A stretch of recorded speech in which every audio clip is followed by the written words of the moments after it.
Hello and welcome to another episode of the SITREP. Today we're talking different aspect of mental health. We're talking about PTSD, bipolar therapy, all different types of topics. And today we are joined by Dr. Meg Martinez. Meg, thanks so much for joining us. Happy to be here. Thanks for having me. So Doc, we have discussed bipolar. We've discussed PTSD. Some of the symptoms seem to be very similar between them. They're not the same thing. No. But they seem similar. There is some overlap. What I tell folks is that when people have experienced trauma, right, it's like a jolt to your emotional system. It's this huge influx of emotions. And it's not uncommon in the wake of that sort of a huge bolus of feelings to have some lability in your mood after a trauma, some ups, some downs. And sometimes that can be mislabeled as bipolar disorder. It's not, like you said, though, they are different things. It's possible to have both, to have a bipolar disorder, genuine bipolar disorder and post-traumatic stress. It happens infrequently in my experience. I think what is more common is that people have this sort of emotional lability in the wake of trauma, especially if they are someone who's experienced multiple traumas over the course of their lifetime, particularly if those traumas started as a child at a young age. We can see a lot of this sort of dysregulation in mood that can sometimes be mislabeled as bipolar disorder. So this is where I think it's really important to get a really good assessment because the treatment is going to be different.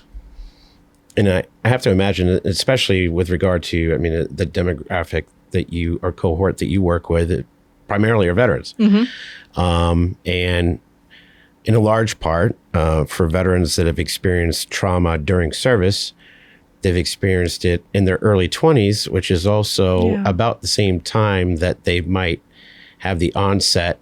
If I went to the VA, I might get a PTSD diagnosis, whereas if I go out to a regular clinic, they might say you're bipolar if I don't tell them anything about my trauma experiences in the military. So I can see how the two can kind of be convoluted. Yep, absolutely. And so, with that being the case, what are the main distinctions that it's like, okay, it may be leaning more this way or it might be leaning more that way? So in PTSD, you're always going to have not just mood lability, but you're also going to have those re-experiencing symptoms. So there are no re-experiencing symptoms in bipolar disorder. There's no intrusive thoughts, no intrusive memories, no nightmares, no flashbacks. So if somebody is presenting, and this is often something that brings people into therapy, they don't like having the trauma being replayed over and over. If they're presenting with re-experiencing symptoms, then I'm already more inclined to be looking for PTSD.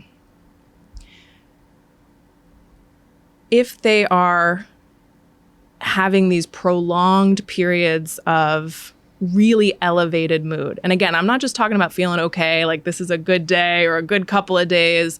We're talking about like feeling euphoric for days, weeks at a time, then that to me is more along the lines of a bipolar disorder. And so either which way, somebody's dealing with these symptoms, these issues, what do they do? Come get some help. Like I tell people, it's not a life sentence. You don't have to go through this alone. There are things that we know can work to help both of these conditions. Nobody should suffer alone. Doc, thanks so much. And for anybody in the audience that's looking for additional information on this topic, be sure to check out the video description below.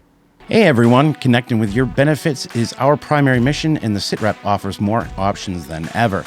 Subscribe to our email newsletter, subscribe to our podcast, or subscribe here on YouTube.